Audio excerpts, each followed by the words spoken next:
Ours is a democratic country, and it is the biggest democracy in the world. But our language is not democratic. Plain language is about open, untrammeled, uninhibited access to the law, to justice. And I don't see how a democracy can exist without plain language, clear language being used by the government when it speaks to its citizens. Because then it speaks on an equal footing. It speaks respectfully to its citizens.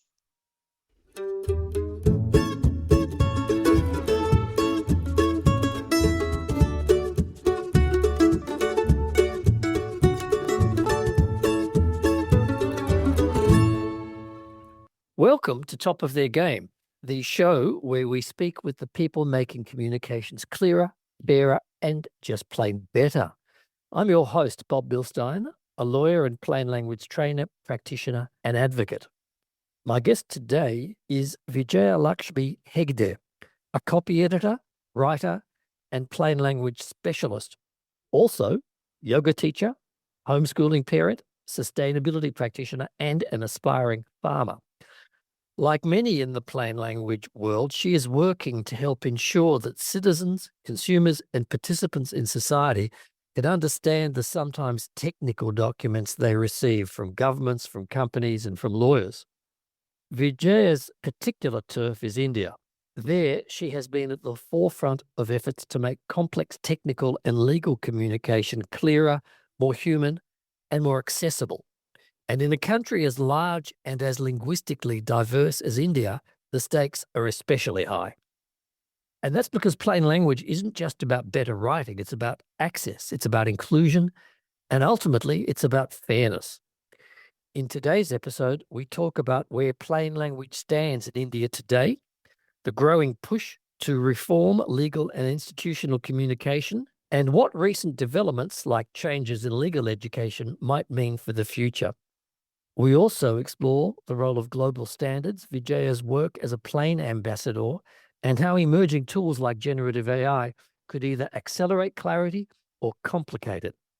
This is a fascinating conversation about language, power, and what it really means to make information usable. Here's my conversation with Vijayalaxmi Hegde.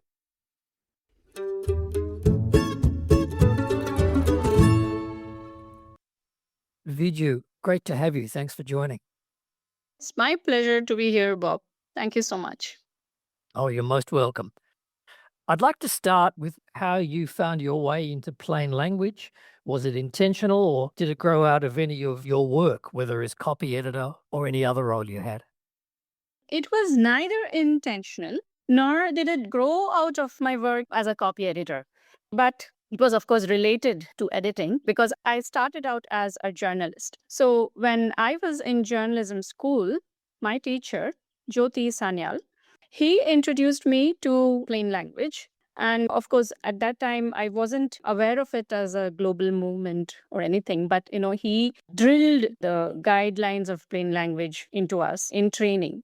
And later on, when I passed out of school and I'd already done a few jobs, I was working, Sanyal founded an organization called Clear English India. This was funded by Martin Katz, the late Martin Katz of Plain Language Commission.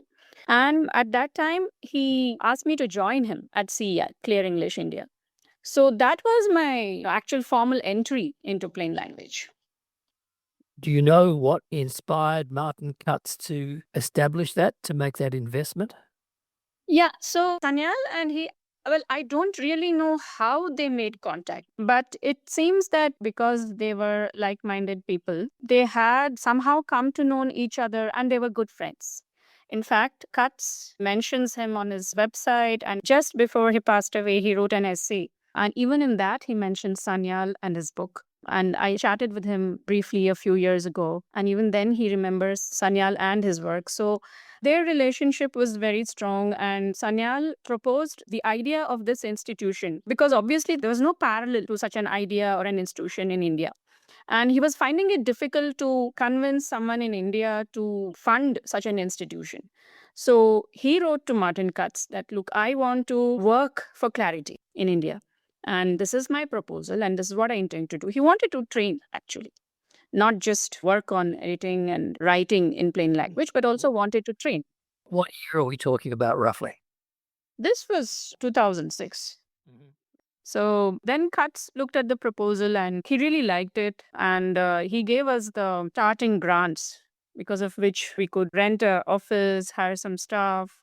And the organization was running for almost 2 years. But then unfortunately, Daniel passed away. So at that time, it was a small organization. So it lost its steam and it had to wind up. You spent many years, I understand, in the fields of translation and localization.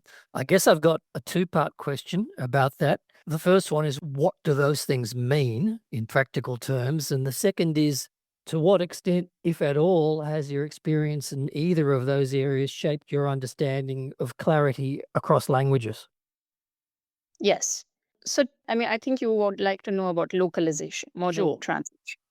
For the So, purposes of this discussion, assume I know very little and we'll get along perfectly. yeah. So, translation, I'm sure you're aware, is you translate from one language into another. But translation does not stop at that. The beauty of translation is that you cannot just stop at the literal meaning of words, but you have to actually make sense in the same way as it was intended in the original. So, for that to happen, many processes have to happen, which are collectively called localization. So, localization means that you adapt the text to the intended culture, let's say to the target culture. So, it is not just the language, but the culture. So, what can this mean? For instance, if there is some content where a certain color is emphasized, let's say it's a gaming content and the color red or some other color is used, and I translate this into, let's say, Chinese or some other language without taking care of visual elements like the color or some other graphical elements. Now, this might end up meaning something else. For instance, that color might be unlucky in a different culture. That color might signify death in some other culture. So then it does not matter what your text, what your word means, because that's what's going to stand out. So, localization is about all of this, taking care of the smaller, finer details that make the big picture what it is. And how much of that process involves you iteratively exploring the text with the author or the source to make sure that you've retained accuracy and intended nuance?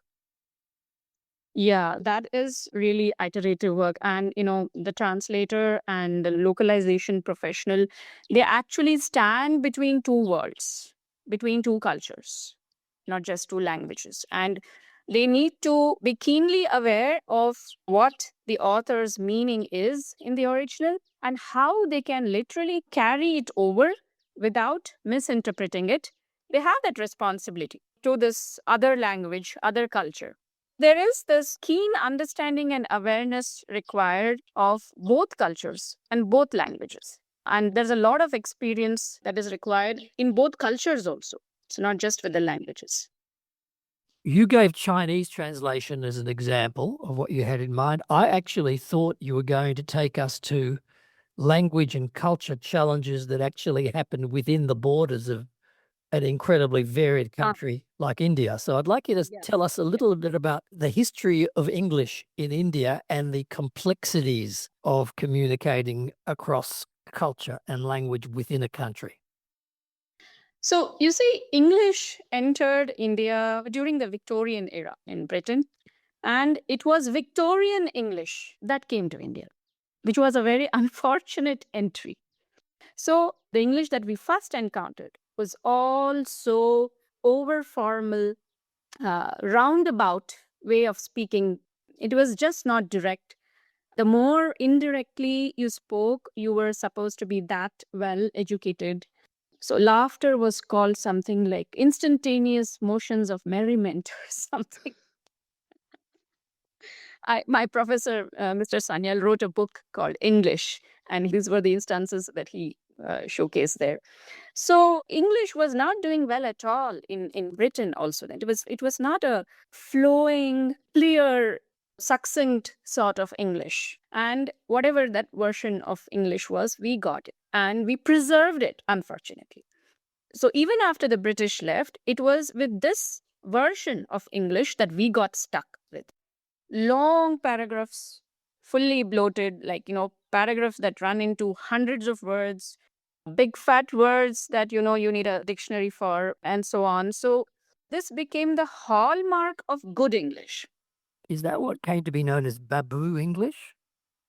Babu English is also, it's got the officialese touch. It's not just Victorian English, but yeah, Babu English is definitely what we termed it here in India. It's very obsequious. It is not self respectful because they're always addressing to someone higher up. So those features, I guess you're hinting at a subtext of power, class, privilege. Correct. Correct. It is. Because English was the language of the colonial masters. And when we received it from them in that way, we also thought it to be our responsibility to preserve it in that way because that is what English is. That was how we received it. There's a historical angle to this. And it should have been confined to the pages of history, but that didn't happen. It flowed.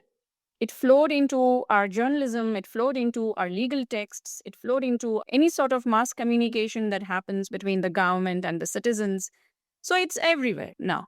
So when people go to the government or go to any formal institution, if they encounter such English, no one's going to bat an eyelid.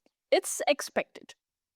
So that's an unfortunate development that happened with Indian English.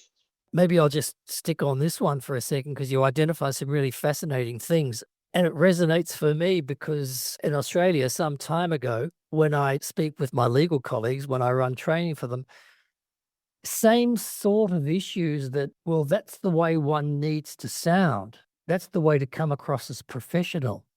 Now, I think that fight has been fought and resolved. But I'm conscious that you've been talking about colonial England's impact on the language. But of course, India post-colonially had its constitution, and the constitution has things to say about English. I'm also conscious that there must be lots and lots and lots of people in India who would struggle to understand less ornate English, let alone the more difficult stuff, simply because English is not their language. How does the Constitution address those sorts of challenges? Yes, two things come to my mind when you bring in the Constitution. So ours is a democratic country, and it is the biggest democracy in the world. But our language is not democratic. Plain language is about, I would say, open, untrammeled, uninhibited access to the law, to justice. And I don't see how a democracy can exist without plain language, clear language being used by the government when it speaks to its citizens. Because then it speaks on an equal footing. It speaks respectfully to its citizens. There is an aphorism attributed to Lord Diplock, who many years ago said the absence of clarity is destructive of the rule of law. Right, exactly.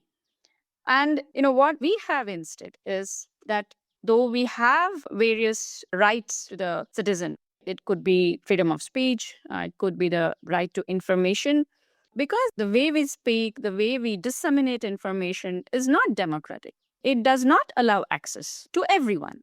The access is very selective because of the way the language is built. By its very structure, the language inhibits access.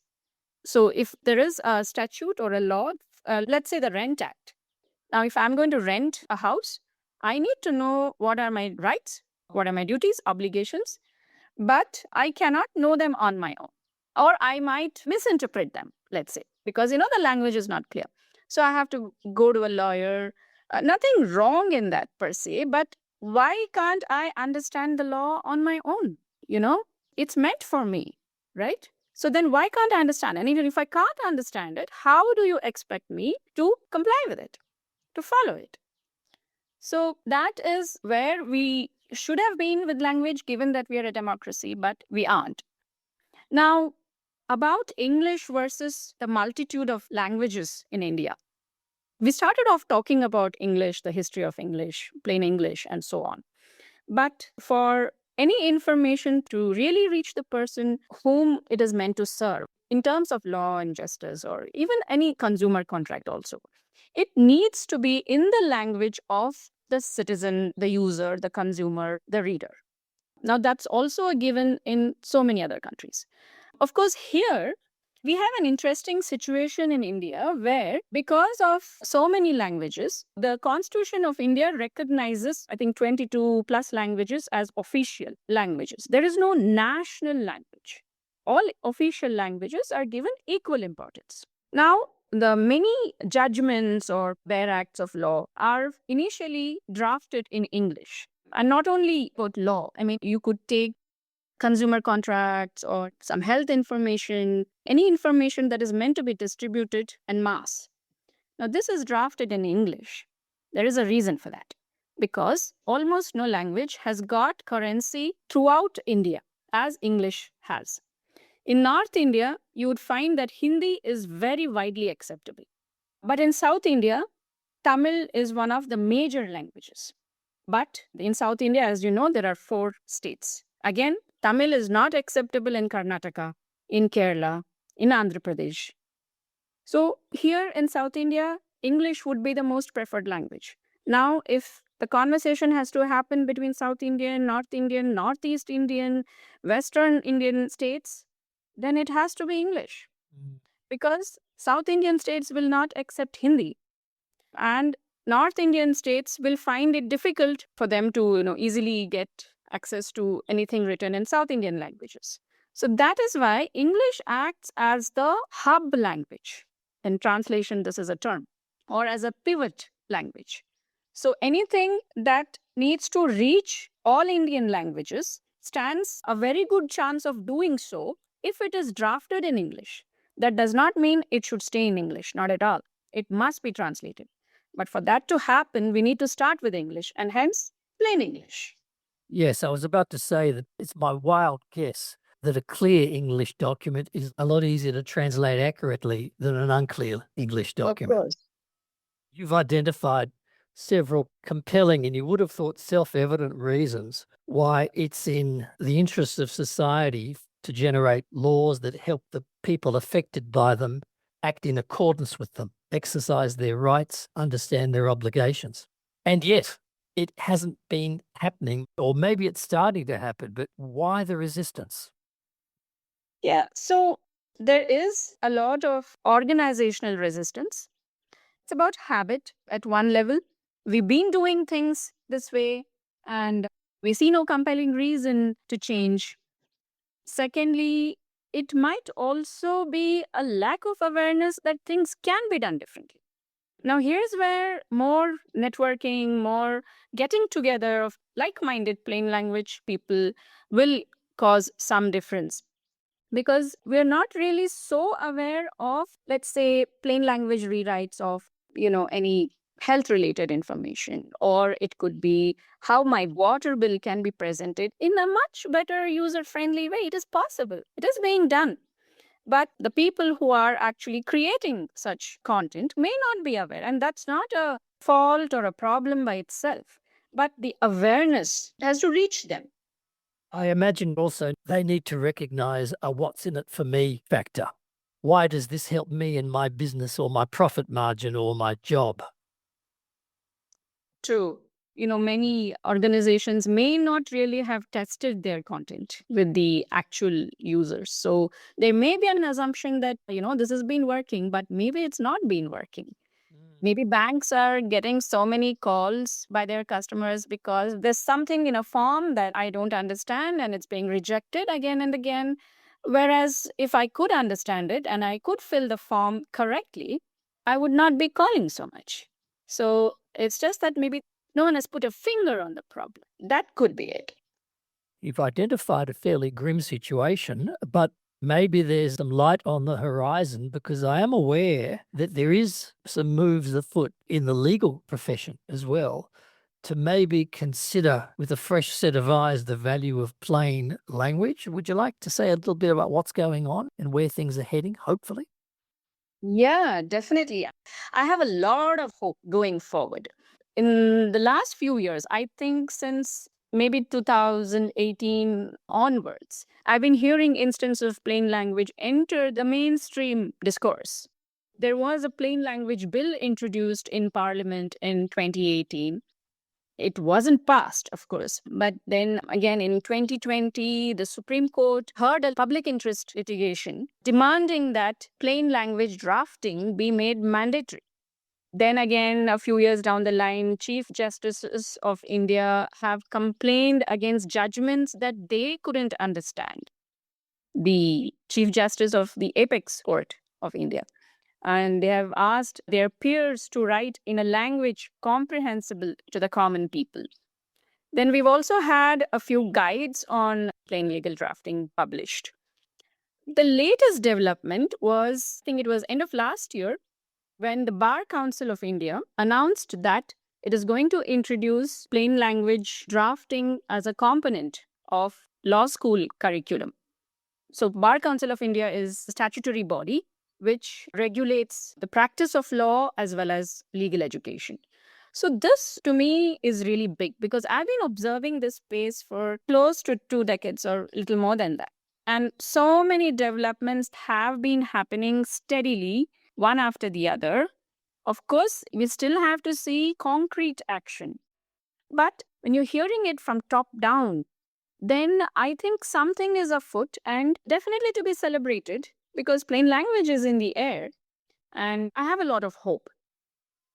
What's your sense of what's driving organizations like the Bar Council to make these utterances? Yeah, actually, I've been trying to get in touch with someone directly from the Bar Council so that I can hear it from them about what actually inspired this move, but it has not happened. So maybe I'll have an update for you at some point. But my sense is that it's sort of, like when something goes viral. So I think there's something like that is up because the legislative department of the Ministry of Law and Justice, they have also been working on plain language. They have published a draft on plain legal drafting. They held a workshop about 2 years ago with the top law school of India, the National Law School. So they held this workshop, and then a few months down the line, I saw this guide coming out. So I think the workshop led to the guide, perhaps. From the very few materials I've read, I couldn't get my head around whether this initiative is focusing on legislative drafting or whether it's covering all sorts of documents that lawyers create, including advisory communications. Yeah, right now it seems to be limited to legislative drafting. At least it has not been explicitly mentioned about all the other sorts of documents that lawyers create.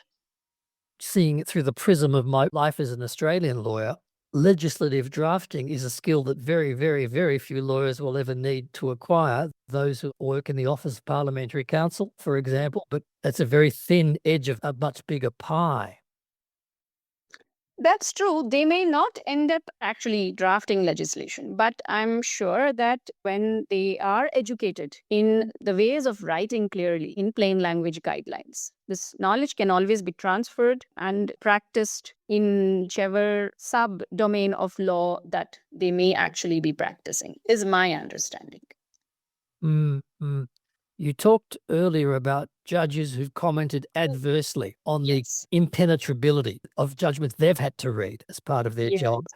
And you said that those senior courts have suggested that the lower courts need to be writing in a way that the common reader can understand that judgment. In India, when we're talking about a common reader, what are we in practical terms talking about?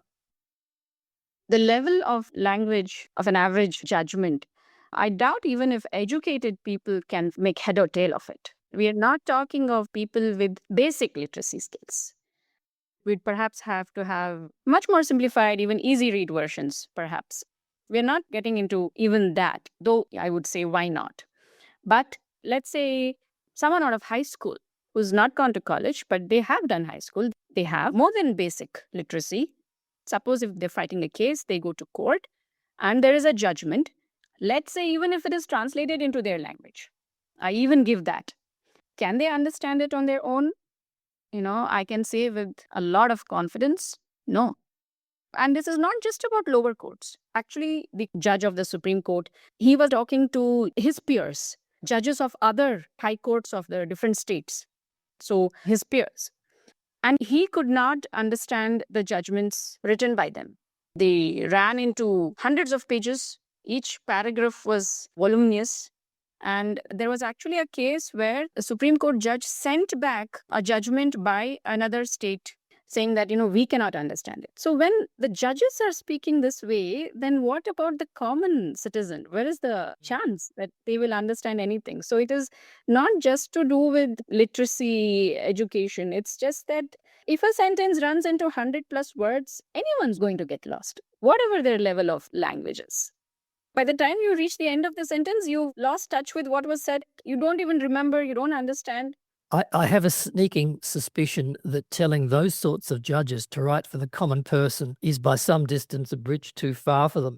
The easier journey is write for an educated person who finds your current writing style totally impenetrable. Maybe that's a first step. And reflect on what makes it impenetrable. That's the real exercise.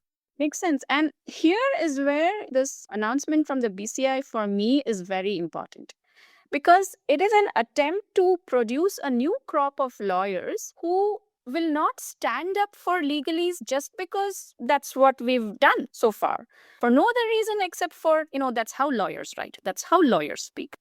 And they are aware of alternatives. They are aware of possibilities to write in clearer language. They stand for clarity. My hope is there that such top down pushes will gain momentum to result in actual changes. I mean, this is perhaps going to be a long term journey, but we have to start somewhere. And it is better to start at the top. Of course, the internet is full of samples of hilariously incomprehensible legal writing from India, notably, but also from elsewhere. And it's kind of perverse because Indian literary fiction is producing some of the best and most beautiful work in the last 100 years. So we have these two competing writing cultures. Maybe there's a wormhole that connects them. Yeah. That's very interesting. It is like we have made these compromises. We have told ourselves that when I go to the court or the bank, I just have to make peace with this language. So we have bracketed ourselves. The communication is categorized, it's put into different buckets, and something from the government, something from maybe my insurance provider is going to sound in this way. But that does not mean that we do not know how to write well or how to create literature that is alive and relevant through centuries and is relevant across cultures, across ages. Of course not. But there is no bridge, I would say, between these sort of communication systems. And it's not a holistically aware way of communicating. When you are writing from your own perspective in a passive voice and use big sentences, it can be intimidating. We are not being aware that writing is a two-way process. It's not just the writer, there is a reader at the other end of the writing, and that reader is central to our writing. So without knowing what the reader wants, without knowing why are we creating this piece of content, we are just building echo chambers, I would say. Putting the reader at the center is, of course, what the definition of plain language is all about and what the International Plain Language Standard is all about. But I want to go back to your thoughts around the next generation of lawyers. Do you think law schools are ready to teach plain language effectively in India? I would say mostly no. So I was just watching a video created by a pretty famous law school on clear writing. So they talk about, if sentences are not clear, it leads to confusing paragraphs and so on. Fine, I've got no issue with that. But nowhere was the reader mentioned in, and of course I can only comment on what I have access to and what I have seen. So when the reader was not mentioned, my question is, does this writing program really address the issues of clarity? Because if we are going to put out information without seeing why is it relevant to the reader, how can they find it, how can they use it, then it cannot reach its full potential of what it could be. So I think you've already answered this question in part by the answer you've just given, Viju, but what would good plain language training look like for future lawyers? Good plain language training will teach lawyers to be empathetic, It will make them be aware that the law is meant to be read, accessed, understood, not to be locked away behind some secure lockers or anything. And they will also realize from good plain language training that as lawyers, they also need to be good communicators. I think these would be the hallmarks of good plain language training. When speaking with lawyers, sometimes they will say, look, I don't really care about my reader. I'm creating this document for a secondary purpose. It's going to be an attachment to an affidavit in support one day. Or I want to reflect my client's instructions because that's what they've instructed me to do. Frankly, I don't care about my reader. But I think there's a falsity. It's a very short-term goal because you do care about your reader because you want to influence their behavior. You want to persuade them. You want to coerce. You want to compel. You want to do something with them. Ultimately, no matter which way you slice it or dice it, it comes back for all writers to the reader. It does. And I want to respond to this in two ways. When you say that I do not really care for my reader and this is how I'm going to write, for me, it reflects a feudal mindset. And India, like so many other societies, perhaps, India was a feudal society. And for me, legalese is like the legacy of feudalism. In fact, Sanyal used to say this all the time, that we don't seem to really care whether what we write is reaching the intended reader because this is just how we write. This is my domain. You can't enter this, that sort of thing. And second is any piece of content can have multiple readers. Like even a contract, it might have the parties to the contract. If it goes to court, there will also be the judge who needs to read and understand. And this is just about a contract, I'm saying. But let's say if there is some medical information or a user manual, there can be multiple readers. And again, this is a debate always going on in plain language, that how plain is plain and who's your reader, that sort of thing. But we can solve for these situations. It has been done before. Sometimes we might need to create different levels of the content if there is such a marked difference between the cognitive abilities of your readers. But otherwise, when you write in a language that is clear, someone who, let's say, a specialist audience, right? If it's a judge or if it's a pilot who is using an aircraft manual, it is not that they will not understand what is written in clear language. Of course, they might need more specialized information. Like I was looking at this website for cancer patients, and they had two versions, one for patients, one for doctors. And both were, of course, freely accessible. So patients had access to clearer, simpler communication, which they could read. And when they were ready for it, because there's a lot of shock, there's so much more going on when someone is diagnosed with cancer. But if they are ready for more specialized information, they can also head over to the section which is meant for specialists and access that information too. So there are different ways in which we can present information. But mainly, what is the intention? Are you intending to reach your audience and making all the effort that is required to do so? Then there can be many, many possibilities. There's not just one way of doing plain language. Sure. And indeed, even jargon, technical language is appropriate for certain reading audiences. You mentioned the distinction between the general patient community and a specialist medical community. Jargon that works for the target reader is fine in the world of plain language, but jargon that is alien to that reader is catastrophically bad. Yes, it can simply cut off access, basically.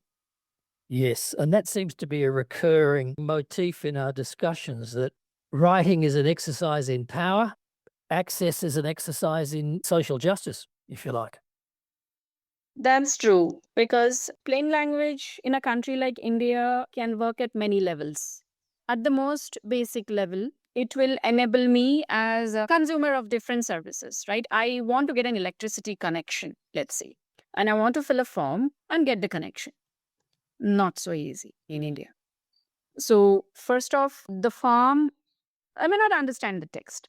Then, of course, there are different processes, like what documents to be attached, and so on.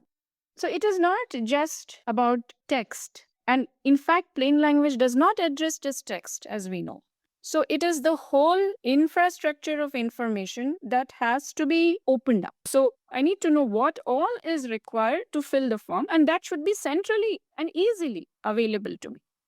So that's one level. I want to access as a citizen what's available to me, what the government is providing me. Then, secondly, I should not be fooled by any organization. Maybe it's an insurance provider, maybe it's a bank. If they're denying me a loan, why are they denying me it? Or even if they're giving me that loan and there are certain terms I may not really agree to if I understand them, but then I cannot understand them. And, I have signed it. And then later, this will lead to a dispute. And so plain language works at this level also. And then thirdly is, of course, I feel the ultimate goal of plain language is that it enables justice. Because it gives access, I would say it is so aligned with the values of democracy that in India, I feel that we are definitely moving towards more clarity in public communication. Do you think that the release of the International Plain Language Standard has played any role in that movement? And if not, do you think it might? Again, this is interesting because actually I've talked to some people in the legislative department with the BCI, Bar Council of India, but actually they haven't mentioned the standard. So even I am a little befuddled. But you see, there is interaction with other societies where clearer, user friendly, citizen friendly way of disseminating information may be used. And a lot of Indians are educated abroad. And then they come back as whatever lawyers, doctors, IT professionals, and work in India. So there is this interaction with different societies where clear language is being used in the public domain. But I have not seen a specific mention of the ISO standard. That's why I was a little surprised about where this is all coming from. It may be there somewhere in the background, maybe yet to meet the right person who has perhaps been inspired. I imagine the BCI is interested in particularly about part 2 of the standard on legal communication.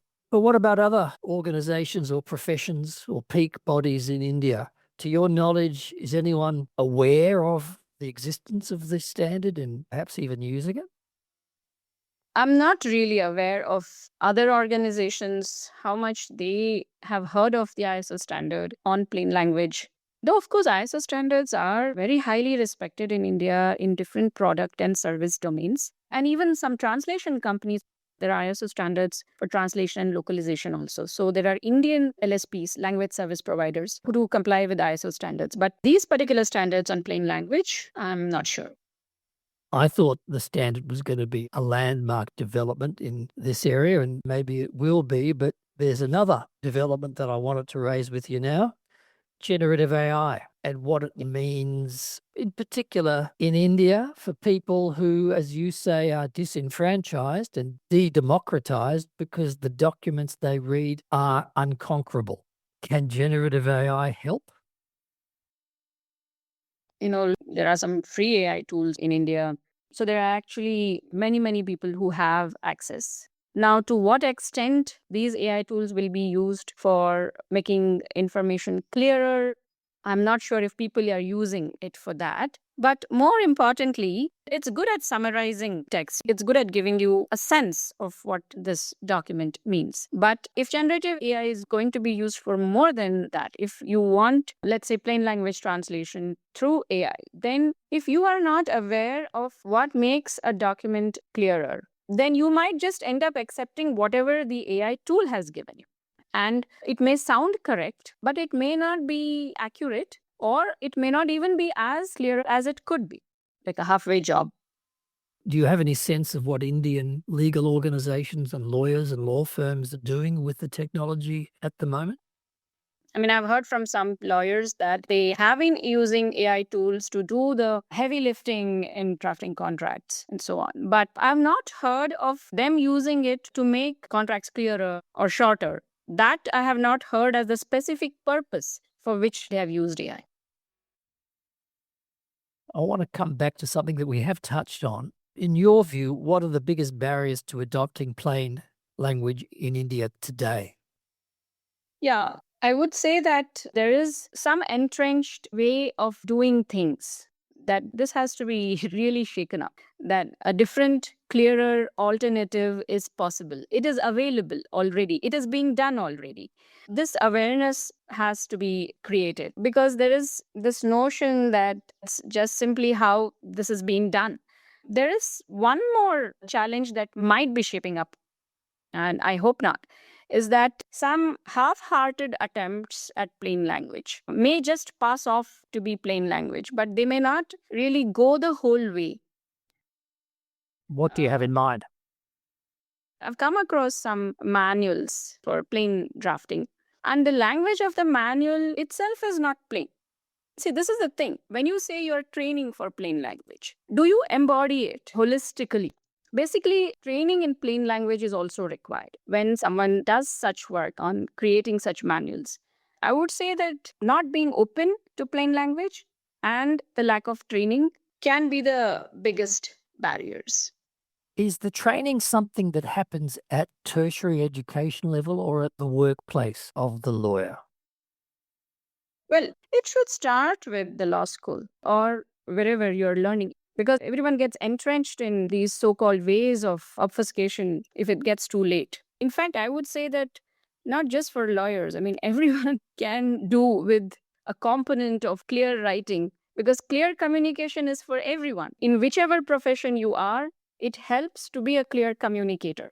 Even I have actually met so many IT professionals in India, and we have so many IT professionals working here, working abroad. Often they find it very difficult when they're writing to their peers, when they're working in international environments. They often find it very hard to communicate. So, communication is not taught to them at all just because they have been in engineering college, and it was never thought that it's necessary to be able to form a persuasive argument. Why is that so? Why is writing not a process as important as creating a scientific report? I would say writing is the process which clarifies your thinking. And when you're not able to write something clearly, that means that the idea is not formed clearly in your head. You need to flesh it out more. I often So invoke an observation from a legal academic who says that, echoing you really, writing is the process of human thought, generative AI is statistics masquerading as human thought. that's true.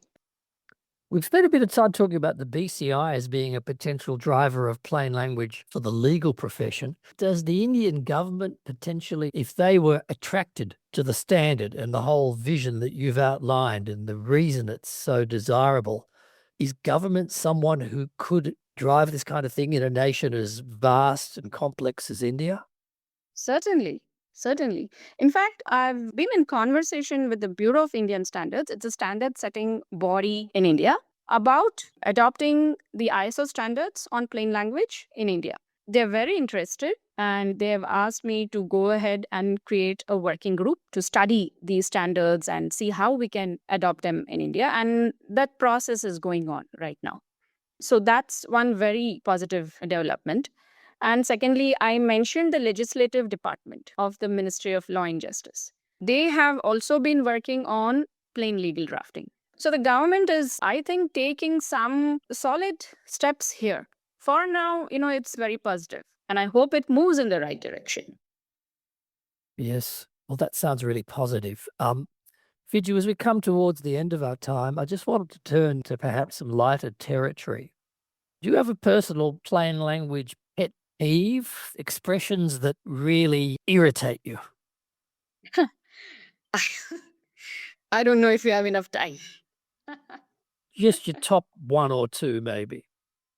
I think terms and conditions stands out. They mean the same, but they're always used in that order. Like give, devise, and bequeath in the language of wills, which is None. three different linguistic traditions at war with one another. So, Yeah. yeah. It's like Yeah. it's not enough if you just say terms. Yes. I understand you're also a yoga teacher and maybe an aspiring farmer, maybe by now an actual farmer. Do those practices influence how you think about simplicity and clarity? Yeah, it's actually interesting that you string these together because in my mind also they're related. been practicing yoga for almost 10 years now, and it has given me a lot of clarity on different life choices that I've made.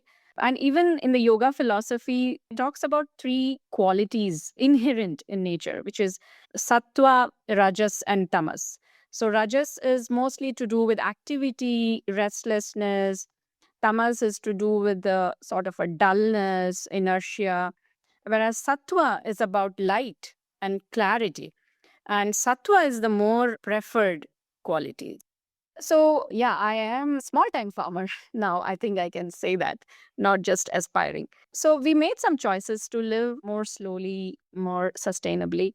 And again, this came from clarity between wants and needs, I would say, because wants are, you can never satiate them. They just go on and on and on.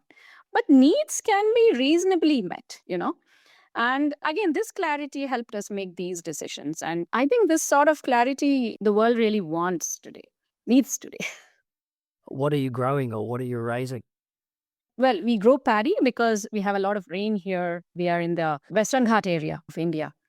So it's a forested belt.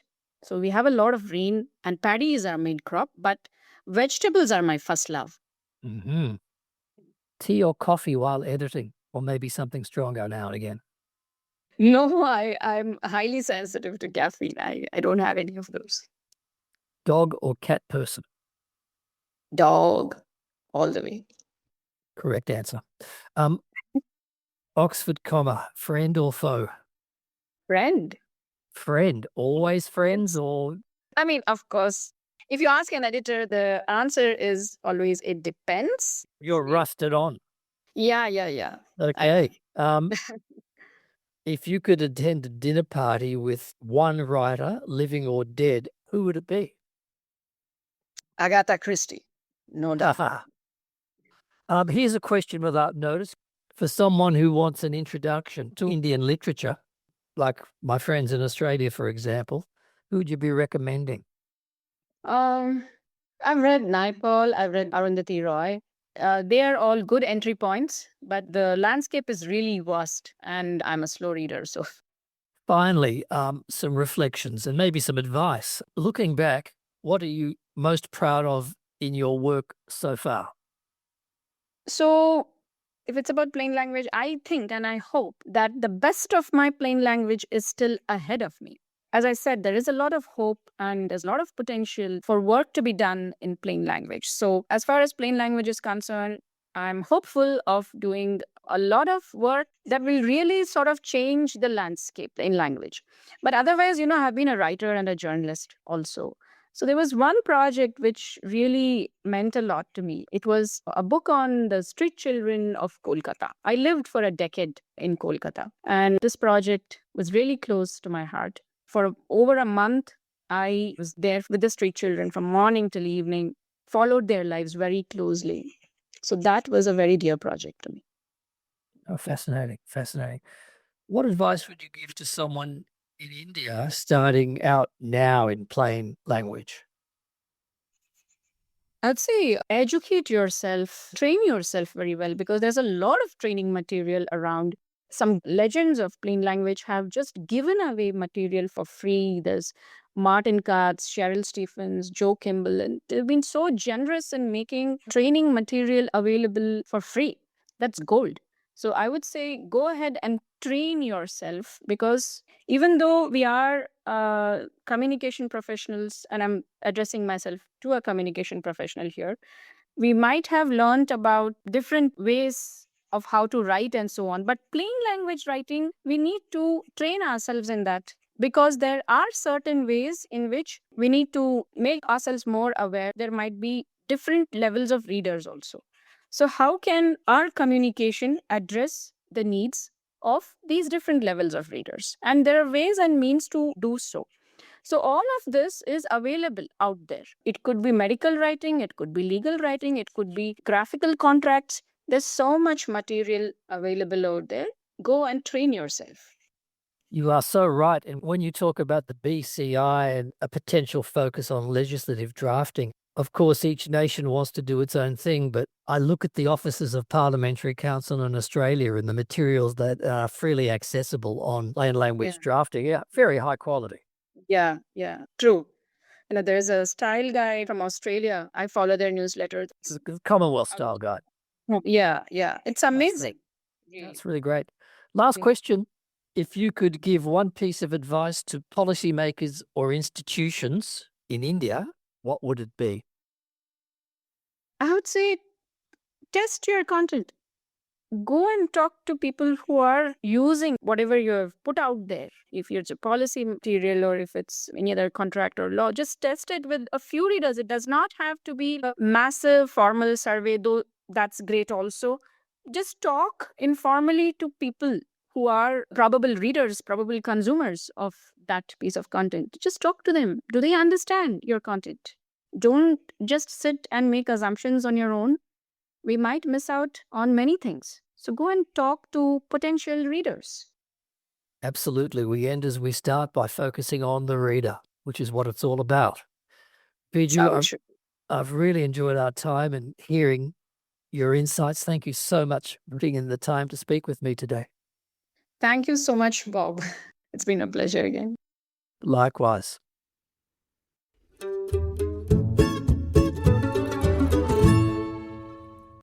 That was Vijayalaxmi Hegde. What stood out to me in this conversation is just how much is at stake when we talk about plain language, especially in a context like India. This isn't just about making documents easier to read. It's about who gets to understand the systems that shape their lives and who gets left out. Happily, and as we heard, there are some real signs of progress, from changes in legal education to growing awareness among institutions. But as she pointed out, there's still a long way to go, particularly when it comes to shifting deeply embedded habits and assumptions about what professional language should look like. Top of Their Game has been brought to you by In-Game Learning, the most fun you'll ever learn, and by its launch product, the Plain Game, because plain language training helps you get to the top of your game. Visit ingamelearning.com and see just how much fun plain language training can be. Today's episode has been produced and edited by Daniel Vessel. If you enjoyed today's episode, share it with a colleague or leave us a review or both. I'm Bob Milstein, and until next time, go forth and clarify.